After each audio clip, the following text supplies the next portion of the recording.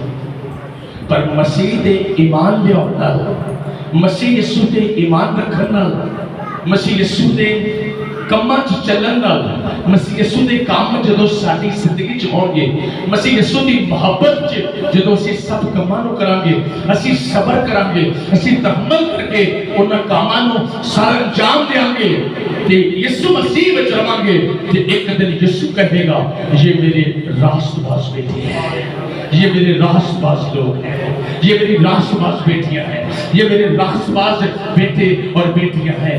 یہ اس وقت مقام مل سکتا ہے مسیح میں۔ ذرا پطرس کا دوسرا خط نکالیے اور اس کے اندر چلیے، اس میں کیا لکھا ہے؟ پطرس کا دوسرا خط، یہ آخری آیت ہے اور پھر اس کا پہلا باب